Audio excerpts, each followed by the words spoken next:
Astaghfirullah. Bismillahirrahmanirrahim. Assalamualaikum warahmatullahi wabarakatuh.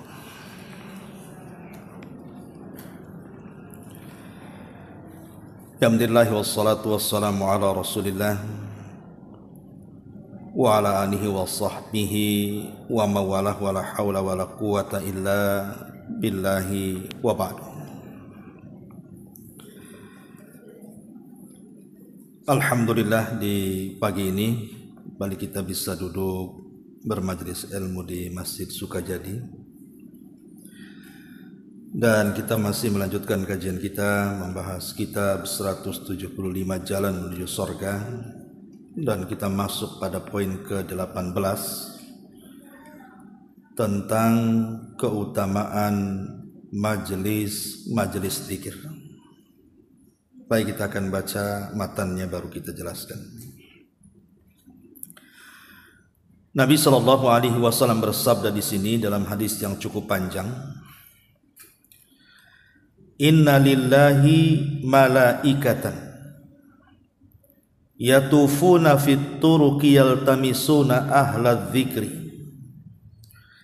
fa idza wajadu qauman yadhkuruna Allaha tanadau halummu ila hajatikum fayahuffunahum bi ajnihatihim ila samai dunya fayas'aluhum rabbuhum wa huwa a'lam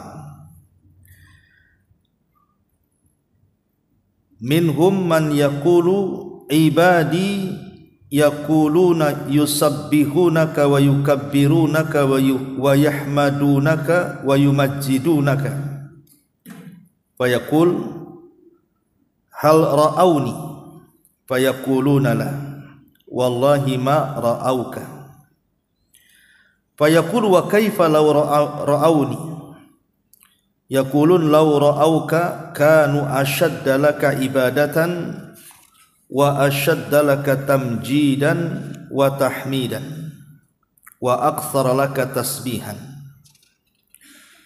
yaqulu fama yas'aluni qala yas'alunaka al-jannah yaqul wa hal ra'auha yaquluna la wallahi ya rab ma ra'auha yaqulu fa kaifa law annahum ra'auha yaquluna law annahum ra'auha kanu ashadda 'alaiha hirsan wa ashadda laha talaba wa a'dhama fiha raghbatan qala famimma yata'awwadhuna yaquluna minan nar yaqulu wa hal ra'auha yaquluna la wallahi ya rab ma ra'auha yaqul kaifa law ra'auha yaquluna law ra'auha kanu ashadda minha firaran wa ashadda laha makhafatan fayaqul fa ushhidukum anni qad ghafartu lahum yaqulu malakun minal malaikati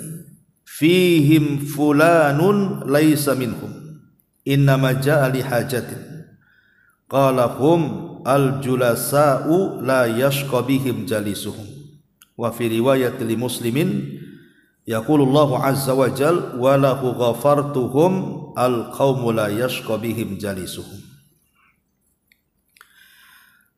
Sesungguhnya Allah Subhanahu wa taala memiliki banyak para malaikat yang berkeliling di jalan-jalan mencari orang-orang yang gemar berzikir.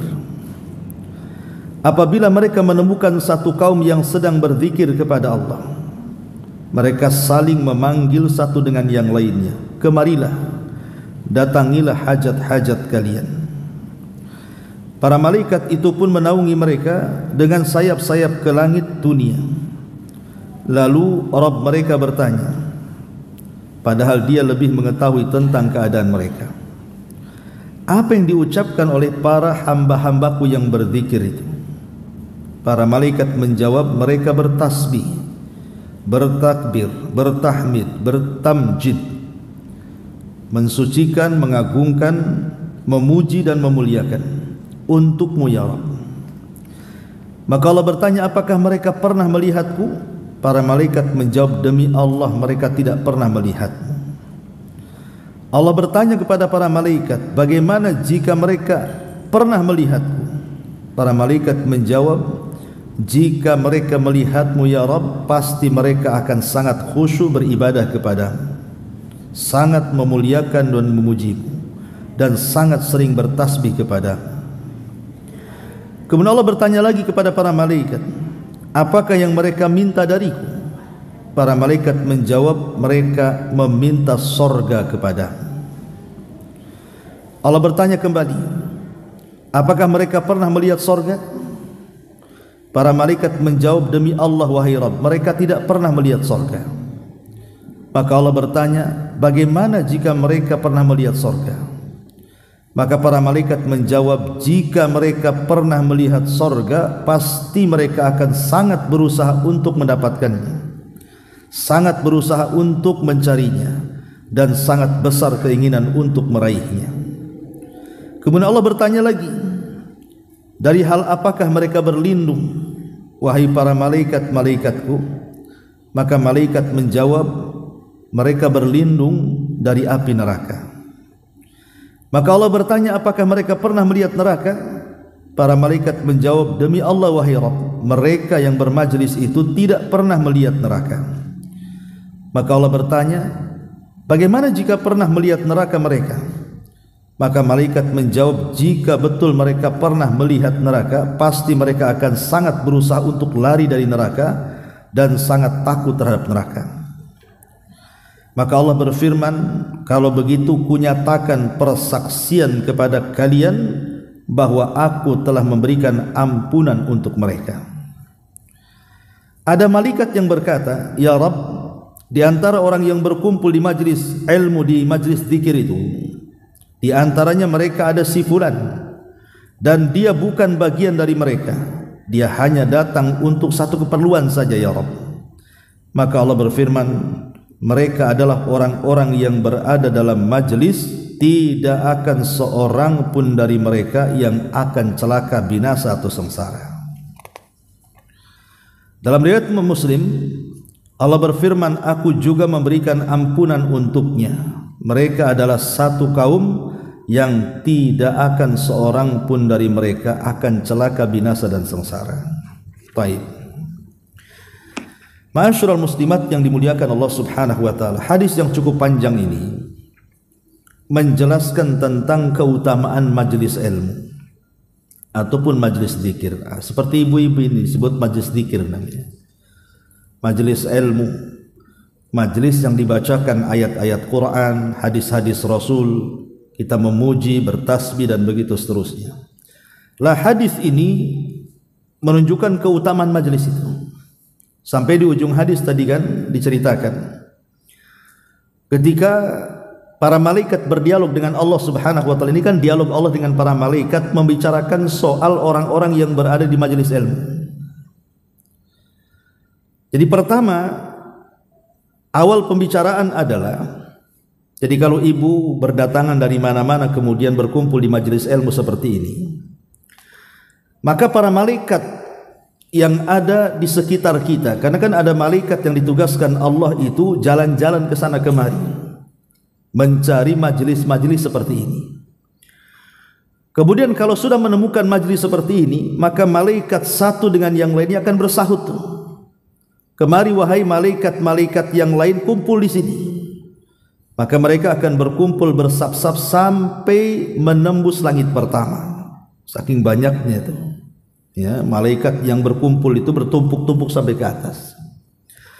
Sehingga kemudian malaikat yang di atas itu ditanya oleh Allah Subhanahu wa taala, sedang apa kalian di sini? Kalian kok bertumpuk-tumpuk di sini? Maka mereka mengatakan, kami sedang menyaksikan majelis ilmu yang dilakukan oleh manusia. Kemudian Allah Subhanahu wa taala bertanya, apa yang mereka kehendaki di majelis itu? Apa yang mereka kehendaki di majelis itu? Maka kemudian malaikat menjawab, oh mereka sedang berzikir kepadamu ya Rabb, mempelajari halal haram, mempelajari yang baik, mana yang baik, mana yang buruk, dan begitu seterusnya, ya. Kemudian Kenapa mereka sampai seperti itu memujiku? Apakah mereka pernah melihatku? Kata Allah. Kata malaikat, tidak, mereka tidak pernah melihatmu ya Rabb. Kemudian Allah mengatakan, loh bagaimana kalau seandainya mereka melihatku? Maka malaikat mengatakan, oh tambah khusyuk lagi lah di majelis itu. Tidak melihat saja kita yakin bahwa Allah itu ada. Bahkan ibu juga datang kemari juga, kalau bukan karena Allah, karena apa kan? Karena apa kira-kira? Nagih utang sama kawannya atau apa gitu kan? Kebanyakan orang majelis ilmu itu kan mencari ilmu karena Allah. Jadi kalau seandainya kita betul-betul bisa melihat Allah, tentu makin khusyuk lagi. Tidak mungkin kita tinggalkan majelis ilmu. Kemudian Allah Subhanahu wa taala bertanya lagi kepada para malaikat, lalu tujuan mereka hadir di situ cari apa? Maka para malaikat mengatakan, oh iya, orang yang bermajelis itu mereka selain mengingatmu ya Rabb, mereka pun mencari sorga. Jadi ibu harus niatkan dari rumah ketika melangkahkan kaki kemari itu dalam rangka mencari sorga.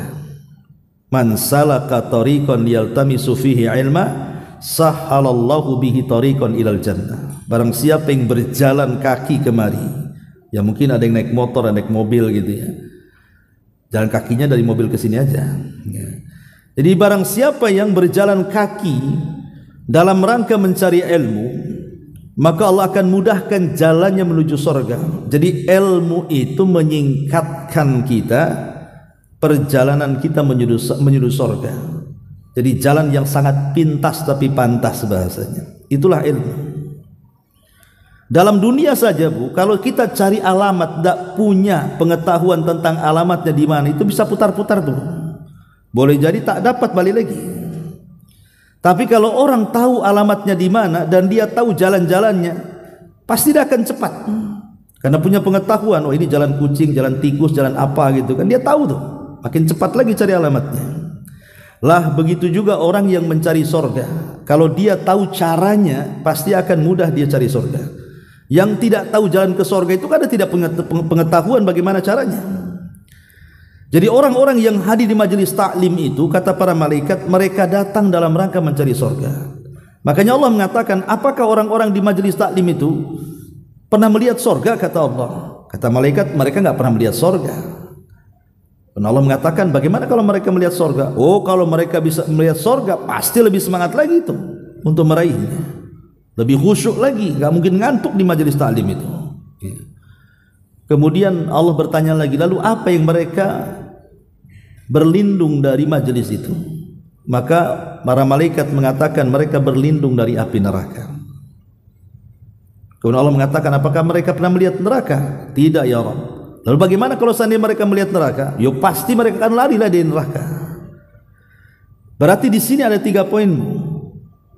Ada 3 poin. Pertama, datangnya ibu kemari itu dalam rangka taqarrub ilallah, mendekatkan diri kepada Allah. Yang kedua, datangnya ibu kemari dalam rangka mencari sorga.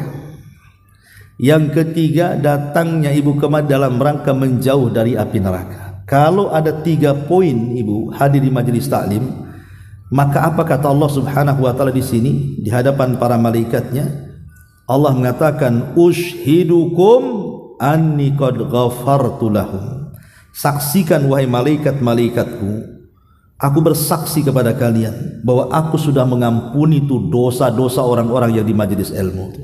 Kalau ada 3 syarat tadi, datangnya dalam rangka taqarrub, datangnya dalam rangka mencari surga, datangnya dalam rangka menghindar dari neraka, itulah syarat dapat ampunan di majelis ilmu. Kemudian ada malaikat bertanya, ya Rabb, bagaimana nih kalau ada di majelis itu ada si fulana atau si fulan, mereka datang itu sebenarnya nggak ada niat, mungkin dia cari kawannya, tak ketemu, kata tetangganya ada tuh di Sukajadi katanya. Akhirnya dia cari kawannya, karena kawannya lagi ngaji nggak enak, ikut duduk pula dia di situ. Sebenarnya nggak ada maksud dia cari kawannya. Atau boleh jadi dia mau nagih utang, ke rumahnya tak ada, kata suaminya, oh itu ibu lagi ngaji di Sukajadi, tagih sana ke Sukajadi katanya. Akhirnya dia datang ke Sukajadi, dia duduklah di sini. Pas ibu yang mau ditagih utangnya jadi was-was jadi. Ya. Tapi dia ikut duduk di situ kan, akhirnya nggak ada niat padahal mau nagih utang. Ikut juga dia dari awal taklim sampai terakhir. Cemana ya orang seperti ini, dia nggak ada niat ngaji, tiba-tiba duduk aja di situ. Apa kata Allah Subhanahu wa taala dalam hadis ini? Allah mengatakan, humul julasa la yashqa bihim jalisuhum. Dalam riwayat, walahu ghafartu humul qaumu la yashqa bihim jalisuhum. Tetap aku akan berikan ampunan, katanya. Walaupun enggak ada niat loh. Hanya ikut duduk di majelis taklim, kata Allah, tetap aku ampuni juga. Dan mereka akan masuk dalam barisan orang-orang yang tidak pernah akan binasa, celaka dan sengsara selamanya, katanya. Lihat, orang yang tidak ada maksud duduk saja dapat keutamaan besar. Macam mana yang betul-betul niat dari rumah datang ke majelis ilmu, gitu ya. Makin besar lagi keutamaannya. Maka beruntunglah orang-orang yang hadir di majelis ilmu, minimalnya datang bawa dosa, pulang hilang dosanya. Tapi tentunya juga harus dengan adab-adabnya, ya. Baik, ma'asyiral muslimat yang dimuliakan Allah Subhanahu wa taala. Sebelum kita menjelaskan tentang adab-adabnya, kita ringkas tentang keutamaan orang yang bermajelis ilmu dulu, biar enak nyatatnya. Yang pertama, di antara keutamaan orang yang bermajelis ilmu itu adalah dia akan mendapatkan sakinah dan juga rahmat. Jadi orang yang duduk di majelis ilmu itu akan mendapatkan ketenangan. Selain ketenangan, mendapatkan juga rahmat Allah Azza wa Jalla. Dan itu dijelaskan dalam sebuah hadis yang masyhur. Nabi mengatakan apa? Majtama'a qaumun fi baiti min buyutillah yatluna kitaballahi wa yatadarasunahu bainahum illa nazalat alaihimus sakinah wa ghasyiyatuhumur rahmah wa hafathumul malaikah wa dzakarallahu fiman indah. Kata Nabi sallallahu alaihi wasallam, tidaklah satu kaum bermajelis di salah satu rumah daripada rumah-rumah Allah, seperti ibu-ibu ini bermajelis di salah satu rumah daripada rumah-rumah Allah, maksudnya di masjid. Dibacakan di situ ayat-ayat Al-Quran atau hadis-hadis Nabi SAW, kemudian dipelajari di dalamnya. Apa yang terjadi? Kecuali Allah akan turunkan ketenangan dalam majelis itu, Allah akan liputi rahmat dalam majelis itu, dan Allah akan utus para malaikat, kemudian akan mendoakan kepada orang yang bermajelis di majelis itu, dan Allah akan sebut nama-namanya satu persatu orang yang hadir di majelis itu di hadapan para malaikat yang ada di langit sana. Lihat bagaimana keutamaan orang yang duduk di majelis ilmu itu. Salah satunya mendapatkan sakinah dan rahmat. Sakinah itu apa? Ketenangan. Karena majelis ilmu itu salah satu majelis zikir, dan Allah mengatakan ala bi dzikrillahi tatmainnul qulub. Ingatlah dengan mengingat Allah, dengan mempelajari halal dan haram itu salah satu yang bisa menenangkan hati. Ibu kalau punya ilmu, Bu, ibu berjalan di mana saja pasti tenang, Bu. Kenapa? Tahu halal haram. Kalau orang yang jahil itu yang bingung jadinya kan, ini boleh enggak ya? Jangan-jangan tak boleh, jangan-jangan boleh, akhirnya sih jangan-jangan aja tuh. Tapi kalau orang punya ilmu kan tahu dia harus melangkah kemana tuh.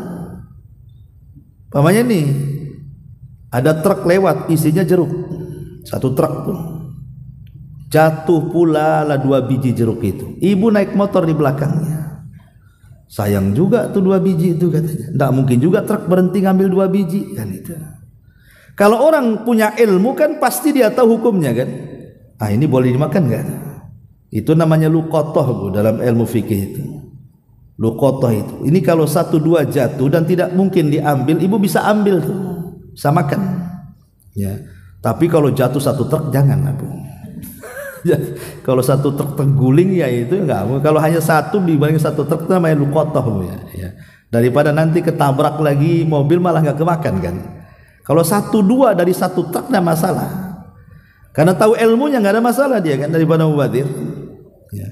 Tapi kalau dia tidak tahu ilmu, bingung nih, boleh enggak ya? Ini kan jeruknya orang nih. Enggak tenang jadinya kan. Jadi banyak kemudian hukum-hukum kalau tidak tahu dalam permasalahan yang remeh-temeh pun kadang-kadang pusing jadinya.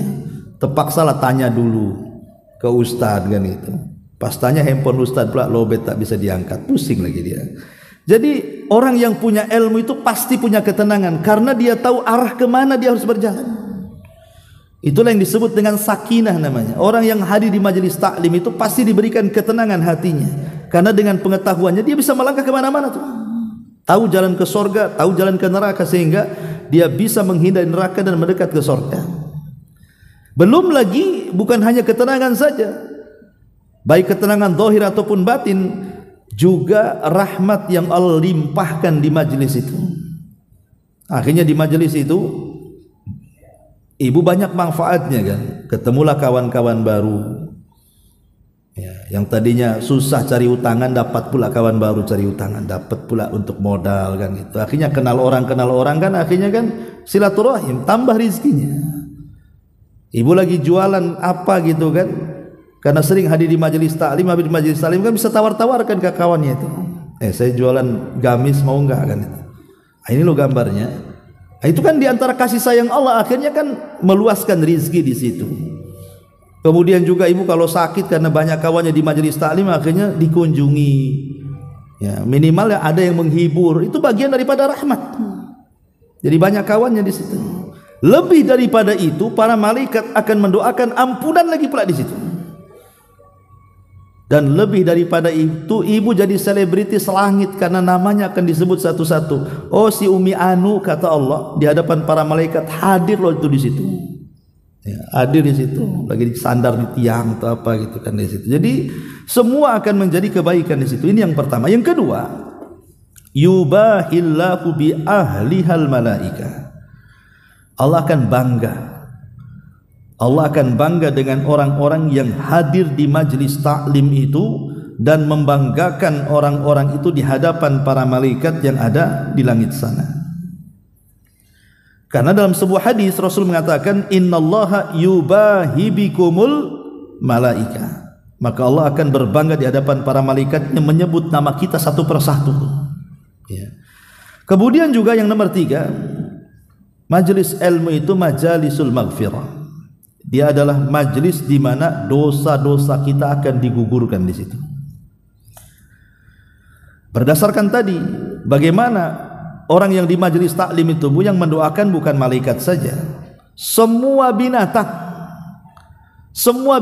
yang ada di alam semesta ini mendoakan kita Bu. Sampai-sampai dalam hadis itu sampai kepada semut yang ada di lubangnya, sampai kepada macam-macam jenis ikan yang di dasar lautannya, semua yastaghfirunahu, berusaha mendoakan kepada Allah akan ampunan akan dosa-dosa kita. Masya Allah, coba berapa banyak itu binatang itu jumlahnya, semua mendoakan kita hanya semata-mata hadir di majelis taklim itu. Kan untung didoakan semua makhluk Allah subhanahu wa ta'ala orang yang hadir di majelis ilmu itu. Makanya jangan malas hadir di majelis ilmu karena keutamanya besar masalahnya. Sementara kita juga banyak dosa kan tanpa sadar, entah dosa mata, dosa telinga, dosa lisan, dosa otak, dosa tangan, dosa kaki, macam-macam kita hari-hari berbuat dosa. Dan kita pula malas istighfar kadang-kadang. Lah kalau kita sudah malas istighfar, tidak mau bertobat, macam mana akan diampuni? Tapi minimalnya dengan hadir di majelis taklim, maka dosa-dosa kita itu akan digugurkan. Makanya ada hadis yang mengatakan, qumu maghfuran lakum. Berdirilah kalian, bubarlah sana setelah majelis, karena dosa-dosa kalian sudah diampuni. Jadi majelis ilmu itu adalah majelis ampunan. Kemudian yang keempat, tabdilus sayyiati ahliha hasanatun. Bukan hanya diampuni dosa-dosanya Bu, tetapi Allah subhanahu wa ta'ala ganti kesalahannya dengan kebaikan. Dan itu disebutkan dalam sebuah hadis, qumu qad ghafarallahu lakum wa buddilat sayyiatikumul hasanat, kata Rasul. Berdirilah kalian, Allah sudah ampuni dosa-dosa kalian dan Allah sudah ganti keburukan kalian dengan kebaikan. Maksudnya bagaimana Bu?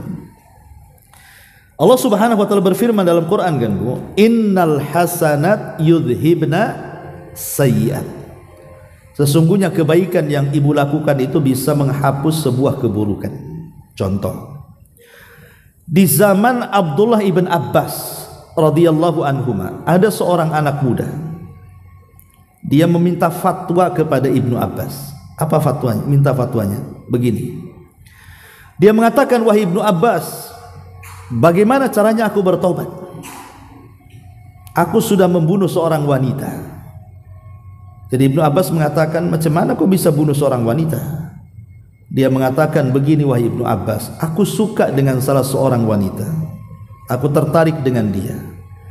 Aku coba meminang kepada orang tuanya, ditolak pula cintaku dan pinanganku. Tiba-tiba besoknya datang anak muda yang lain, meminanglah gadis itu, tiba-tiba diterima. Sakit hati enggak? Sakitlah kan gitu. Ku bunuh wanita itu, biar dia tidak, aku sudah tidak dapat, orang lain pun jangan dapat. Sekarang aku menyesal. Macam mana caranya aku bertobat, kata orang ini. Maka Ibnu Abbas radhiyallahu anhu mengatakan begini, ahayyun walidaika, masih hidup kedua orang tua?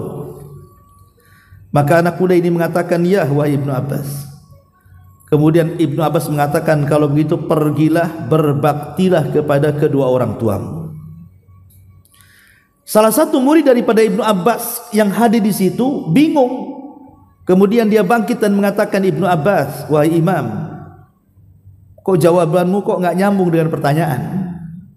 Orang ini tanya, dia sudah membunuh seorang wanita, macam mana cara tobatnya? Kau jawab pula, kau punya orang tua, pulanglah, berbuat baiklah kepada kedua orang tuamu. Kan enggak nyambung antara jawaban dengan soalan kan? Maka Ibnu Abbas mengatakan begini, di mataku tidak ada amalan yang lebih tinggi dibandingkan birrul walidain. Di mataku tidak ada amalan yang lebih tinggi daripada berbuat baik kepada orang tua. Dan Allah mengatakan, innal hasanat yudhibnas sayyi'at.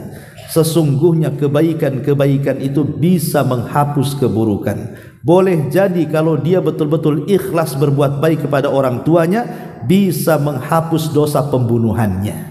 Bisa dipahami Bu? Itulah makna daripada kebaikan itu bisa menghapus keburukan. Atau contoh yang lain, di zaman Nabi SAW ada anak muda, dia berkhalwat dengan seorang akhwat, berkhalwat berdua-duaan di tempat yang sepi, tapi tidak berzina, maksudnya tidak sampai zina besar seperti hubungan suami istri, tidak. Ia hanya berkhalwat saja, ngobrol, pegang-pegang, cium-cium, itu saja. Tapi kita tahu bahwa dosa kecil di mata para sahabat itu sama dengan dosa besar. Kalau kita terbalik, dosa besar kayak dosa kecil kalau kita ini, karena sudah terbiasa dengan dosa besar. Jadi anak muda ini menyesal dengan perbuatannya itu. Cemana cara tobatnya dia?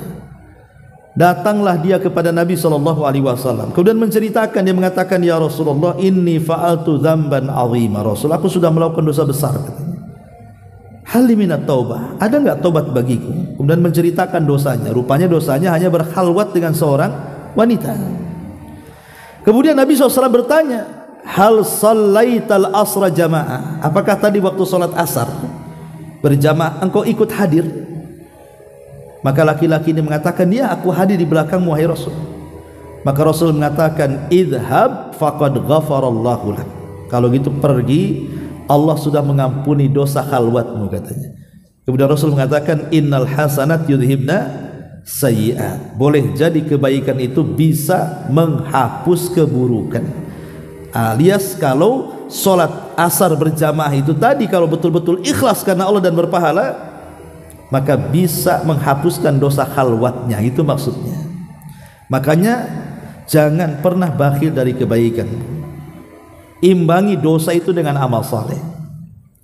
Apalagi dosa itu yang bersifat sembunyi, yang tidak ada yang tahu kecuali kita dengan Allah. Dan dosa yang sifat sembunyi ini, subhanallah, di zaman sekarang luar biasa ya. Dosa sembunyi-sembunyi itu, karena di tangan kita ini hampir tidak ada manusia yang tidak punya handphone. Siapa yang tidak punya handphone di tangannya, Bu? Ya, saya nggak yakin juga ibu handphonenya satu, pasti ada 5 tuh ya. Artinya bahwa setiap orang kan sekarang kan pasti ada handphone. Di handphone itu tidak mungkin dibawa saja. Pasti ibu tengok YouTube, ya tengok Instagram, Ya, parahnya pula main TikTok pula di situ ibu. Jadi kita tidak mungkin lepas dari handphone, dan handphone itulah yang menjadikan kita ini bermaksiat dengan Allah sembunyi-sembunyi. Walaupun di tengah keramaian. Karena masing-masing pegang handphone masalahnya. Jadi orang tidak memperhatikan satu dengan yang lainnya. Entah apa yang ditonton di situ. Kadang aurat yang ditonton, kadang film-film yang tidak ada faedahnya yang ditonton di situ kan. Kadang-kadang maksiat pula yang ditonton di situ. Itu kan berdosa dan ini bahaya. Karena nanti pada hari kiamat ada orang yang datang kepada Allah itu membawa pahala sebesar gunung Tihama. Tiba-tiba setelah dihadapkan kepada Allah, hilang pahalanya. Kemudian ditanya, kenapa kok bisa hilang?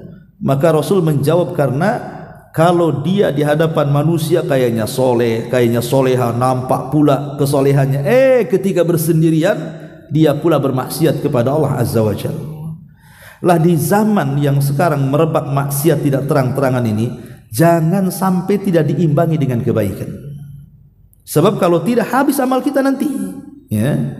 Minimalnya kalau kita melakukan 1-2 dosa yang tidak terang-terangan antara kita dengan Allah yang tahu, buat juga hal yang sama dengan amal soleh. Kita buat amal soleh yang tidak terang-terangan juga, yang tahu hanya kita dengan Allah saja. Bagaimana caranya? Ya banyaklah ibu bisa berzikir.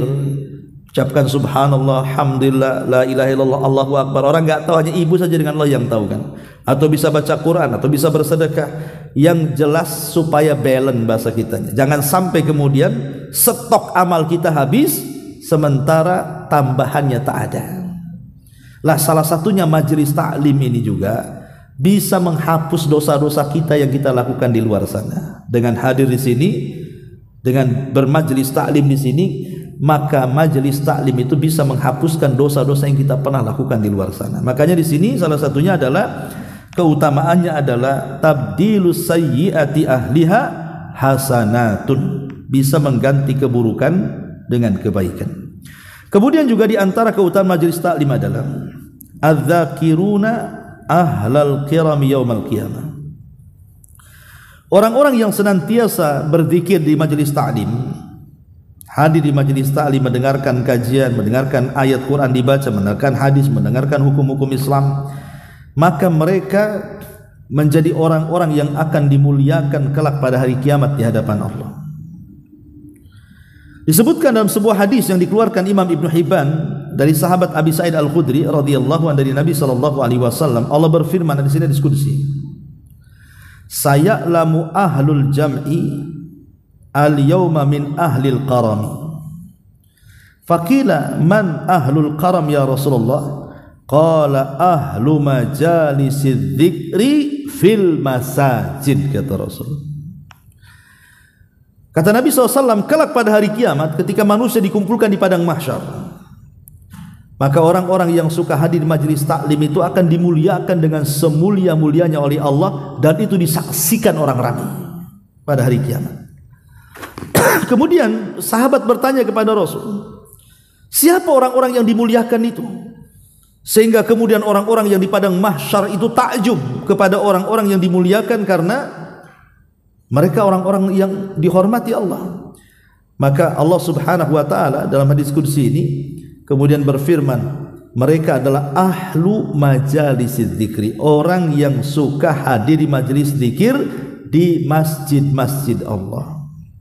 Jadi ini juga salah satu keutamaannya. Kemudian juga di antara keutamaannya adalah iwa'ullah li ashabihi. Allah akan memberikan kecukupan, memberikan penjagaan, memberikan perlindungan bagi orang-orang yang hadir di majelis taklim. Jadi ada satu kisah, Bu. Ada 3 orang datang ke Masjid Nabawi di zaman Nabi, dan Rasul itu sedang ya seperti ini, maksudnya mengajarkan para sahabat tentang ilmu-ilmu Islam. 3 orang ini masuk ke masjid, yang satu mendekat Nabi. Jadi betul-betul dia duduk paling depan karena ingin mendapatkan ilmu. Yang satu pula cari tempat duduk paling belakang, cari yang nyender-nyender gitu, di pojok-pojok, belakang AC gitu kan pokoknya. Yang satu pula tak mau masuk, pulang dia. Nah, itulah memang begitu kan, Bu. Orang itu pasti tidak lepas daripada 3 orang ini, Bu. Ya, Ada orang yang semangat pasti dia paling depan tuh. Dari rumah itu ada persiapan bukunya, persiapan penanya, karena dia semangat ingin mencatat faedah. Tapi ada orang yang sekedar hadir saja, daripada sumpah di rumah, hadirlah kan gitu. Sehingga ketika masuk itu dia tidak ada semangat. Yang penting hadir, mendengarkan. Makanya yang pertama yang dicari itu mesti tiang dan tembok dulu tuh. Ini di sini enak nampaknya nih, dekat AC lagi. Ya. Yang satunya memang malas dia. Malas di situ. Masih banyak yang manfaat di luar. Tidak mau dia hadir majelis ilmu. Itulah manusia terbagi menjadi tiga seperti ini. Ada yang semangat sekali, ada yang semangatnya di bawahnya, ada yang sama sekali tidak punya semangat hadir di majelis ilmu. Maka apa kata Nabi SAW? Rasul mengatakan, ala ukhbirukum anis salasa. Maukah kuhabarkan tentang tiga manusia ini, kata Rasul. Kemudian Rasul mengatakan, adapun yang pertama, amma ahaduhum fa'awa ilallah fa'awahullahu. Adapun yang pertama yang semangat dia mencari ilmu, dia duduk paling depan, dia catat semua faedahnya, betul-betul dia dengarkan, maka dia akan mendapatkan perlindungan Allah Azza wa Jalla, akan dicukupkan oleh Allah Azza wa Jalla. Wa ammal akhar fastahyallahu minhu. Adapun yang kedua, dia nyari yang mojok-mojok gitu kan, kayaknya malu-malu dia hadir di situ, maka Allah juga malu kepada dia, tidak akan memberikan banyak keutamaan kepada dia. Wa amma al-akhir, adapun yang satunya itu yang kabur dari majelis taklim itu, apa kata Nabi SAW? Wa ammal akhir fa'aradallahu anhu. Adapun yang ketiga, dia sudah berpaling dari majelis ilmu, maka Allah berpaling dari dia, dipalingkan sekali oleh Allah Subhanahu wa taala. Ngeri kan? Kalau orang sudah dipalingkan oleh Allah dan Allah sudah berpaling dari dia, siapa yang akan berikan hidayah kepada dia? Karena waman yudlil fala hadiyalah. Kalau orang sudah disesatkan, enggak akan ada yang bisa berikan petunjuk kepada dia. Nuwallihi ma tawalla. Kalau dia sudah berpaling, Allah palingkan sekali. Naudzubillah tuh. Ya, jadi orang yang tidak mau hadir di majelis taklim itu khawatir dipalingkan hatinya. Ya enggak apa-apalah yang kedua itu, walaupun yang malu-malu lama-lama juga enggak malulah kan itu. Kemudian ini yang selanjutnya, dan majelis ilmu juga adalah ahlul zikri ahlul jannah. Mereka adalah ahlul jannah, orang-orang yang sedang duduk di taman-taman surga. Jadi hakikatnya Bu, memang ibu tidak pernah melihat surga, tapi sebenarnya ibu sedang duduk di taman surga. Karena Rasul yang mengatakan kan, idza marartum bi riyadil jannati fartau. Kalau kalian lewat di taman-taman surga, singgah kau di situ, kata Nabi. Sahabat bertanya Rasul, apa maksudnya taman surga? Maka Rasul mengatakan, hilakul dzikri, orang yang berhalaqah-halaqah berkumpul dalam rangka mencari ilmu di situ. Jadi berbahagialah Bu, ibu itu sedang duduk di taman surga sebenarnya, ya. Tapi tidak sadar karena memang ya surga nggak kelihatan. Dan ini sebuah kinayah gitu ya, bahwa kita sedang menuju surga Allah Subhanahu wa taala. Ini dan banyak lagi lah keutamaan tentang majelis ilmu. Tapi tentu keutamaan-keutamaan ini tidak akan didapat orang yang duduk di majelis ilmu, majelis zikir, kecuali dengan adab. Ya. Harus ada adabnya. Lalu apa adab-adabnya? Ya. Pertama Bu, an yaqsuda bi ilmihi wajhallah. Tujuan ibu datang kemari mencari ilmu itu tidak lain dan bukan kecuali karena Allah. Kecuali karena Allah, bukan karena ingin ketemu kawan. Sehingga kalau orang datang kemari karena Allah Azza wa Jalla itu ya betul-betul ikhlas dia. Tapi ada juga orang-orang yang datang itu karena pamer, umpamanya kan, mau mamerin sesuatu, untuk apa yang dipamerin gitu kan ke kawan-kawannya. Entah pakaiannya, entah jilbabnya, entah kendaraannya, entah apanya kan itu. Ada orang yang hadir itu hanya untuk pamer saja. Ya. Tapi kalau datangnya memang betul-betul karena Allah Subhanahu wa taala, memang betul ingin ngaji dia, lillahi taala karena Allah, maka ini adab yang pertama. Adab yang kedua, ada niat untuk menghilangkan kejahilan kepada diri kita, untuk menghilangkan kejahilan pada orang. Jadi dengan hadir di majelis taklim itu, memang kita ingin mendapatkan ilmu sehingga kejahilan dalam diri kita terbuang dengan ilmu tersebut. Setelah itu kita sampaikan ilmunya kepada orang. Itulah tujuan ilmu, mencari ilmu itu untuk mengangkat kejahilan supaya kita tidak jahil lagi. Habis itu kita coba berdakwah mengangkat kejahilan orang lain. Ya. Lah, kemudian juga di antara adab-adabnya di sini bahwa tujuan belajar itu antazdada bihi khasyatan. Tujuannya agar kita lebih bisa takut lagi kepada Allah Azza wa Jalla. Karena begini Bu, orang kalau tahu yang ditakutkan pasti dia takut. Tapi kalau orang jahil dari yang ditakutkan, mau takut sama apa yang ditakutkan, jadi dia nggak tahu. Ya. Lah begitulah para penuntut ilmu tuh, yang Allah Subhanahu wa taala firmankan, innama yakhsyallah min ibadihil ulama. Orang-orang yang takut kepada Allah, merekalah para penuntut ilmu tuh. Orang-orang yang punya pengetahuan tentang ilmu, merekalah yang takut dengan Allah. Kalimat khasyah dalam Al-Quran itu maksudnya takut yang diiringi dengan ilmu.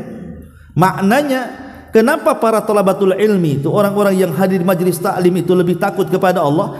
Karena dia lebih tahu apa yang ditakutkan dari dia kepada Allah. Beda dengan orang yang tidak pernah hadir di majelis taklim. Mereka tidak punya rasa takut kepada Allah. Kenapa? Karena mereka jahil. Apa yang ditakutkan mereka jahil. Coba lihat Bu, orang-orang awam di luar sana, orang yang tidak pernah hadir di majelis taklim itu, mereka meninggalkan sholat biasa-biasa saja, nggak takut. Ya. Mereka meninggalkan kewajiban Allah, nggak takut. Bahkan mereka maksiat pun tak takut. Lah kenapa orang-orang itu tak takut coba? Karena mereka tidak pernah hadir di majelis taklim itu masalahnya. Nggak punya ilmu makanya biasa saja orang nggak sholat. Orang nggak ngaji itu biasa saja, bahkan maksiat pun biasa bagi mereka. Bahkan ghibah, mencaci, memaki, mengeluarkan kata-kata lanat biasa saja, karena tidak punya pengetahuan bahwa ucapan-ucapan seperti itu bisa mengarah ke neraka. Kan biasa kan Bu, kalau ibu dengar di masyarakat orang yang melaknat, kadang-kadang mengeluarkan kata-kata kasar kan, kadang-kadang semua binatang keluar di situ. Dia tidak paham bahwa orang yang suka melaknat itu tidak akan dapat syafaat pada hari kiamat. Tapi kalau orang yang ngaji kan tahu, wah kalau saya melaknat orang bahaya nih, saya nggak dapat syafaat nanti. Akhirnya tidak mengucapkan kalimat kotor, dicarinya pula kalimat-kalimat yang bagus. Itulah perbedaan orang yang berilmu dengan orang yang tidak berilmu. Lah salah satu adabnya, tujuan belajar itu adalah supaya lebih takut lagi kepada Allah Subhanahu wa taala. Kemudian juga di antara adab-adabnya adalah an tata'abbad lillahi bi talabul ilmi li'anna madarisatahu ibadatun. Kemudian tujuannya juga lebih daripada itu adalah dalam rangka ibadah dan mencari pahala Bu. Jadi tidak ada yang lain kecuali memang ingin ibadah. Sama lah dengan ibu sholat kan ingin dapat pahala, sama dengan ibu puasa ingin dapat pahala. Hadir di majelis taklim pun sama, saya ingin dapat pahala, bukan hanya melulu dapat pengetahuan ya, tapi kalau bisa juga pulang dapat ilmu dan juga dapat pahala. Dan ini kenapa di sini seputar niat Bu? Ya, karena niat itulah yang kemudian menjadikan ilmu itu bermanfaat. Kalau niatnya baik loh ya. Kalau niatnya tidak baik ya tidak akan manfaat. Kemudian juga di antara adabnya adalah adamu asy-syab'i. Adamu syab'i. Adamu syab'i itu maksudnya jangan terlampau kenyang. Sebelum datang ke majelis taklim makan 2 piring pamannya kan. 2 baskom, 2 bakul gitu. Penuh tuh. Kira-kira Bu kalau hadir di majelis taklim tidur apa? Tidur itu. Udah kenyang kan. Dan apalagi di majelis taklim lebih banyak tidurnya. Karena apa? Ibu kan harus dipaksa lihat, dengar. Dengan tiup-tiup AC itu, tidurlah kata AC itu kan. Kan gitu kan. Udah kenyang lagi kan. Aduh itu. Kalau Ustadz bolehkan bawa bantal, saya bawa bantal. Jadi kalau bisa dalam kondisi tidak kenyang hadir di majelis taklim supaya tidak ngantuk. Karena orang kenyang itu bukan nyari ustadz, nyari tiang itu biasanya. Kemudian juga di antara adabnya adalah yang disebutkan para ulama di sini an yatawadha'a li muallimihi. Hendaklah berusaha untuk tawadhu di depan orang yang mengajar ya. Sebab kalau sombong di depan orang yang mengajar tidak akan dapat berkah ilmunya. Kepada siapapun ibu, kalau ibu punya ustadz siapapun gitu ya, pengajar ibu, kalau ibu sudah sombong nggak akan berkah ilmunya ya. Kemudian an yasbira ala jafwatin tasduru min syaikhihi, terkadang harus sabar. Ya, harus sabar. Orang yang duduk di majelis taklim itu kan harus sabar. Boleh jadi mungkin guru yang mengajarkannya nggak enak gitu ya. Kadang-kadang marah-marah, ya. Kadang-kadang mungkin buat ngantuk, buat apa, macam-macam lah kan pengajar itu kadang-kadang stylenya macam-macam ya. Makanya murid itu harus memahami, harus lebih sabar lagi di hadapan gurunya. Ya, apalagi menghadapi gurunya yang agak keras, karena tidaklah seorang guru mengajarkan itu kecuali ilmu dan ingin juga supaya ilmunya disebarkan, supaya dapat pahala. Kemudian juga an yajlisa baina yadil muallim jilsatal adab, termasuk juga cara duduk. Makanya kenapa hadir di majelis taklim dengan ibu mendengar di YouTube atau ibu dengar di radio atau di TV itu beda. Sebab kalau orang di rumah di depan televisi, umpamanya kita melihat TV sunnah ataupun mendengar radio sunnah atau mendengar YouTube ustaz-ustaz sunnah. Kalau ibu di rumah saya yakin gak ada adabnya, Bu. Bisa saja ibu dengerin YouTube sambil makan kerupuk kan, Bu. Ya, suara makan kuaci, makan kacang kan gitu. Kadang-kadang suara kacang di mulut lebih keras daripada suara YouTube-nya tuh. Kan itu. Itu kan gak ada adabnya, Bu. Nggak ada adabnya sama sekali pokoknya. Kadang sambil baring, coba yang baring-baring suka-suka dia kadang-kadang kan. Nggak ada adabnya. Makanya kenapa orang yang hadir di majelis taklim itu jelas pahalanya. Tapi kalau orang dengar di YouTube itu cuma satu dia keutamaannya, hanya dapat pengetahuan saja, tapi tidak dapat yang lainnya. Iya, pengetahuan dia dapat kan, tapi yang lain nggak dapat. Karena rata-rata keutamaan-keutamaan yang diberikan terhadap ilmu dan para penuntutnya itu semua bicara tentang majelis.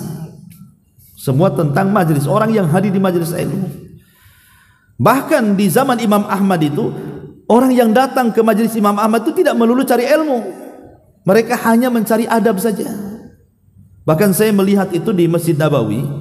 Kalau ibu pernah umrah itu kan biasanya di pintu-pintu berapa itu kan ada syekh yang menyampaikan kajian. Ya, ada yang ba'da maghrib, ada yang ba'da isya, ada yang ba'da subuh gitu ya. Banyak tuh. Ya. Terkadang yang duduk itu lebih cerdas dibandingkan syekh yang menyampaikannya. Yang duduk ikut ngaji itu rupanya apa? Lebih cerdas lagi dia. Lebih tinggi lagi tuh syekhnya dibandingkan yang menyampaikan. Tapi dia mau duduk di situ coba. Padahal yang disampaikan itu semua dia sudah tahu. Rupanya terkadang mereka itu memberikan contoh kepada kita, tidak melulu orang hadir di majelis taklim itu hanya sekedar ingin mencari ilmu. Terkadang hanya duduk ingin mencari berkah di situ. Duduk itu mencari berkah saja di situ, ingin cari pulang hilang dosanya, didoakan malaikat, didoakan semut-semut, didoakan semuanya, ya. Semua ada yang mendoakan kita. Nah, jadi mereka hanya cari berkah saja gitu kan. Makanya sampai seperti itu kalau para ulama itu. Karena tahulah majelis ilmu itu luar biasa keutamaannya. Nah, termasuk juga alla yushghila fi awwali marratin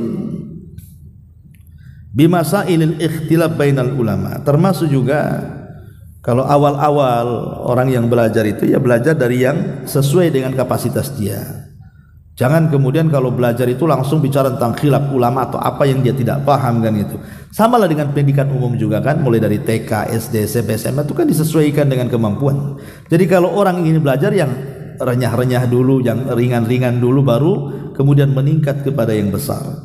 Termasuk juga ya adab-adab yang lainnya juga, alla yastahi minas su'al, jangan malu untuk bertanya. Karena Abdullah ibn Abbas pernah ditanya, dari mana kau dapat ilmu? Maka Ibn Abbas mengatakan, dari lisanun Saul, karena saya suka tanya. Makanya kenapa orang-orang di zaman Rasul, para sahabat itu kalau ada orang Badui datang menemui Rasul, senang mereka. Kenapa? Karena orang Badui itu kadang-kadang tanyanya aneh-aneh. Ya, makanya para sahabat suka tuh kalau orang Badui datang, karena biasanya bertanya macam-macam dan dapat jawaban Rasul, itu pula jadi ilmu bagi mereka. Maka terkadang ilmu itu juga didapat dari sebuah pertanyaan. Karena Rasul ini kadang-kadang kalau menjawab dilebihkan dari pertanyaannya. Contoh umpamanya ada sahabat Rasul, hukum air lautan untuk bersuci itu macam mana? Apa kata Rasul? Airnya suci, bangkainya halal, kata Rasul. Padahal nggak ditanya soal bangkai kan? Rasul hanya ditanya soal air lautan saja, tapi jawabannya bisa lebih pula tuh. Akhirnya tahu hukum airnya, tahu pula hukum bangkainya. Kadang-kadang ustadz kan begitu, ibu tanya satu, akhirnya melebar kemana-mana kan, akhirnya tahu semua. Itulah kadang-kadang faedah dari bertanya itu. Jadi boleh bertanya, tapi sekali lagi jangan bertanya dengan pertanyaan ngetes ustadznya. Saya tes ustadz, pinter nggak nih? Tanya akhirnya, ya. Jangan tujuan ngetes. Ya. Yang kedua juga jangan tujuannya ta'annud dalam rangka tidak ada faedahnya. Tanya itu yang ada faedahnya. Jangan bertanya yang tidak ada faedahnya. Yang sering saya contohkan kan, tanya sesuatu yang mustahil. Ya, Ustaz saya tanya, iya, mungkin nggak laki-laki itu haid? Itu kan nggak mungkin pertanyaan dijawab seperti itu kan.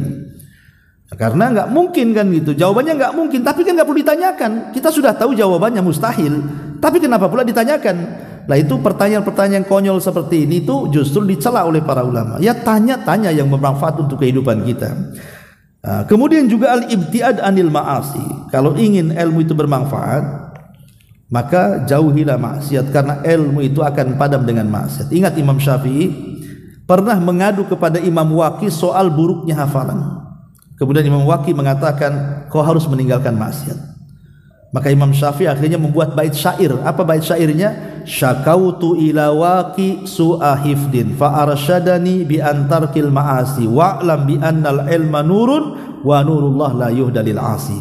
Aku mengadu kepada Imam Waqi soal buruknya hafalan. Imam Waqi mengatakan, tinggalkan maksiat, ku tinggalkan. Rupanya ilmu adalah cahaya, dan cahaya tidak mungkin masuk ke hati orang yang bermaksiat, kata Imam Syafi'i kan.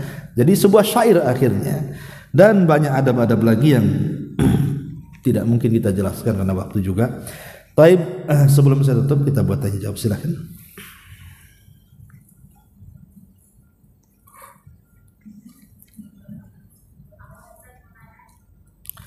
Iya, pakai ini ya.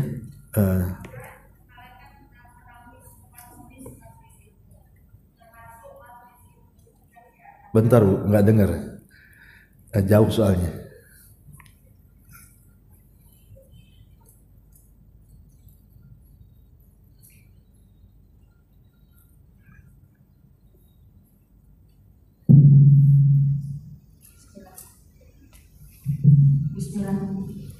Apakah malaikat menaungi semua jenis majelis ilmu, termasuk majelis ilmu yang diadakan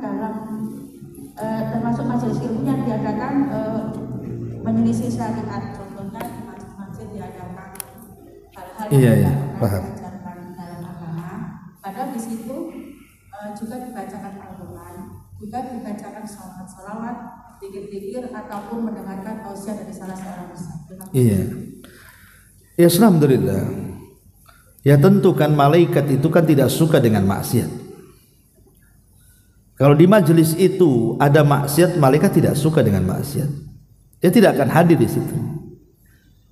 Ya, kalau pamannya di majelis itu kemudian ada ikhtilatnya laki-laki perempuannya, kadang-kadang minum khamarnya atau apalah maksiat-maksiat apa yang, atau lebih parah daripada itu ada kesyirikan dan atau menyelisih Nabi dan macam-macam lah. Ya tentu malaikat tidak akan hadir. Malaikat tidak suka dengan perkara-perkara yang menyelisihi. Jadi malaikat itu akan hadir sesuatu yang Allah cintai saja. Yang Allah benci, dia pun ikut benci, karena malaikat itu ikut arahan Allah saja. Kalau Allah suka, dia suka.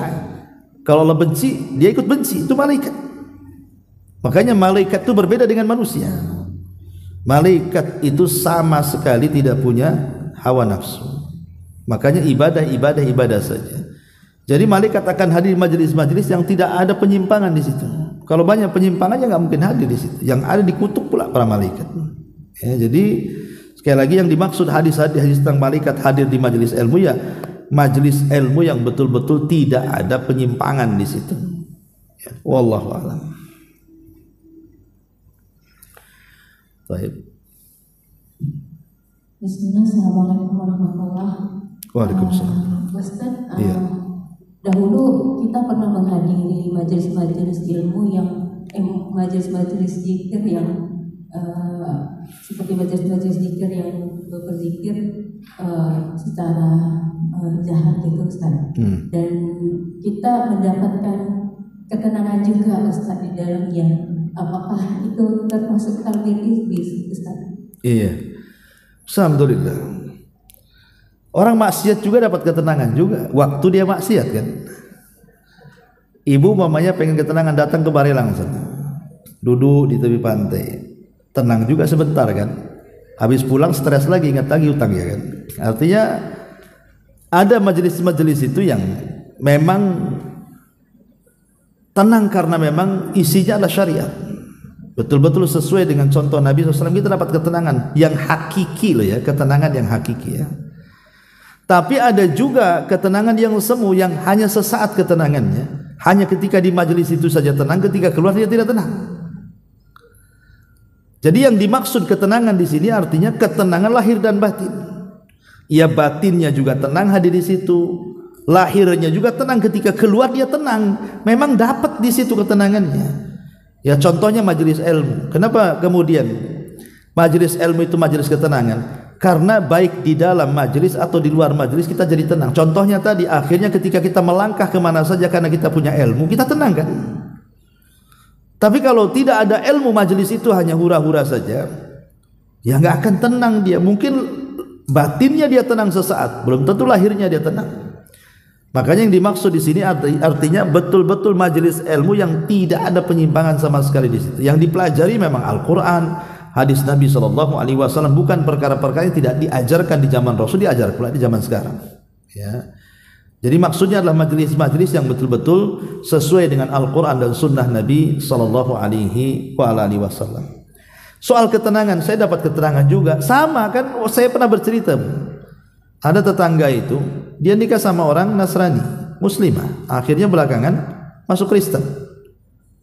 Terus akhirnya aktif di gereja. Ngomong apa dia? Saya selama masuk Nasrani baru kali ini saya tenang, katanya. Lah iya, ketika Muslimah dia tidak pernah ke masjid masalahnya. Sekali masuk Kristen dia rajin ke gereja, ngomong gitu dia. Selama saya masuk agama Kristen inilah karena ketenangan. Ya kita bantah, kau waktu Muslim tidak pernah ke masjid, ya wajar kan. Jadi mendapatkan ketenangan yang lain kan itu. Yaitu keterangan semu syaitan itu namanya. Keterangan setan kan gitu. Dia tidak tahu. Coba kalau dia betul-betul seorang muslim mempelajari agamanya, gak mungkin dia mau murtad tuh. Jangankan lagi cerita ngomong tenang di gereja, murtad dia gak mungkin dia. Orang yang seperti ini karena tidak punya ilmu, akidahnya sudah gak ada. Ya, pengetahuan tentang Islamnya gak ada. Akhirnya kemudian dia yaitu masuk ke agama yang lain, mencari ketenangan. Setan datang, ya, memberikan ketenangan kepada dia. Ingat, itu ketenangan semua. Tidak di dunia, di akhirat. Bahaya orang murtad itu, karena tingkatan neraka orang murtad itu nomor 2 setelah munafik. Kan munafik dulu paling bawah tuh. Kemudian yang kedua orang murtad. Kemudian yang ketiga kafir asli. Ya, orang Yahudi, Nasrani, kafir. Baru kemudian atasnya orang-orang ahli maksiat. Itu yang paling dalam orang munafik, kedua orang murtad lagi juga. Kenapa orang murtad di bawahnya orang kafir coba? Karena dulunya dia muslim masalahnya.